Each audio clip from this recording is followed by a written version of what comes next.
ইদানিং কি হয়েছে বুঝলাম না। কেউ আমাকে পছন্দ করে না, ভালোবাসে না। সবাই শুধু আমার নামে কমপ্লেনই করে। আমি নাকি কটকটি হয়ে গিয়েছি, আমার না রাগ নাকি অনেক বেড়ে গেছে, আমি নাকি কাউকে সময় দিই না। আচ্ছা, সবই সত্যি। একটা কথা মিথ্যা না। কিন্তু আমার সময় থাকলে তো আমি দিব না। সবার কথায় কথায় আমাকে কেন হ্যাঁ বলতে হবে? আমার ভালো লাগা খারাপ লাগা থাকতেই পারে, ব্যস্ত থাকতেই পারে। আলু হওয়া যাবে না তো, না? যে যে তরকারির সাথে ইচ্ছা সে তরকারিতে দেওয়া যায়, তাই না? আমি তো আলু না, আমি মানুষ। অবশ্য নিজেকে মাঝে মাঝে রোবট মনে হয়। মানুষ কিনা কনফিউশনে থাকি। সারাদিন এত ব্যস্ত থাকি, তারপরও মানুষের এত কথা ভালোই লাগে শুনতে। যাই হোক, আসসালামু আলাইকুম। অনেকদিন পরে ছোট্ট একটি ভিডিও নিয়ে আসলাম। আশা করি সবাই ভালো আছে, সুস্থ আছেন। আমিও খুব ভালো আছি, আলহামদুলিল্লাহ। যদিও অনেক ব্যস্ততার মধ্যে যাই, তেমন একটা ভিডিও দেওয়া হয় না। আর ইদানিং বুঝতে পারছি না কেউ ভিডিও দেখছে না কেন। যাই হোক, আমি তো ট্রাই করেই যাব যখন সময় পাই। অনেক দিন ধরে আসলে ভালো মন্দ খাওয়া হয় না। বাসা থেকে আসার পর শুধু মাছ সবজি খাওয়া হচ্ছে, কারণ হালিমা মাছ সবজি ছাড়া তেমন কিছু রান্না করতে পারে না। আর মাঝে মাঝে টুকটাক আমি একটু রান্না করি সময় পেলে। তো আজকে একটু সময় ছিল, তাই চিন্তা করলাম কি রান্না করব। আর বাসায় তেমন একটা বাজারও ছিল না। ছোটো ভাই গত সপ্তাহে এসে ওকে দিয়ে মুরগি কিনিয়েছিলাম, তাই ভাবলাম একটু মুরগি আছে, ওটা দিয়ে একটু বিরিয়ানি রান্না করে ফেলি। আর তাসকিনের তো খুব পছন্দের এটা, এই জন্য রান্না করতে চলে আসলাম। তো মশলাগুলো প্রথমে সুন্দর করে কষিয়ে নিলাম। আর আলু আমার তো অনেক পছন্দের, এটাকে সুন্দর করে ভেজে নিয়েছি, দেখলেনই তো। তো মশলাগুলো কষিয়ে নিলাম। এখন টক দই দিয়ে দিব 1 কাপের মতো।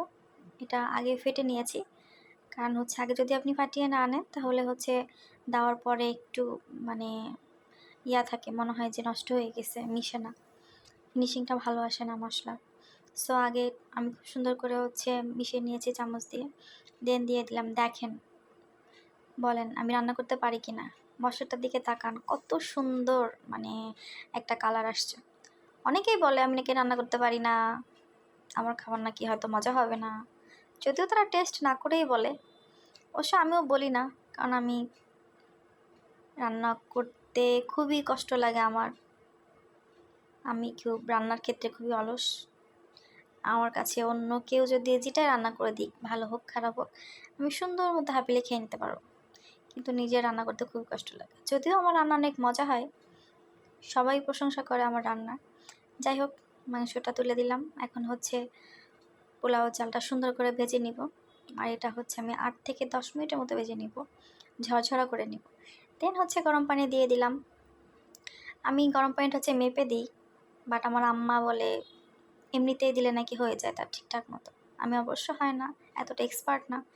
একটু গুঁড়া দুধ দিয়ে দিলাম ফ্লেভারের জন্য, ফ্লেভারটা অনেক সুন্দর আসবে এজন্য। ভালো খেতে গেলে তো একটু খরচ করতেই হবে। দেন মুরগি দিয়ে দিলাম, মুরগি না সরি চিকেন দিয়ে দিলাম মুরগির মাংসটা, আলুও দিয়ে দিলাম একই সাথে। এখন সুন্দর করে এটাকে মিশিয়ে নিলাম। এখন ঢেকে দিব। 10 মিনিট পরে আমি আসছি, কিছু কাঁচামরিচ দিলাম, ঘি দিলাম। ঘিটা ফ্রি, ছোটো বোন দিয়েছে, যদিও তার হাজব্যান্ড এটা পেয়েছে ফ্রি কোম্পানি থেকে, ডাক্তার বলে কথা।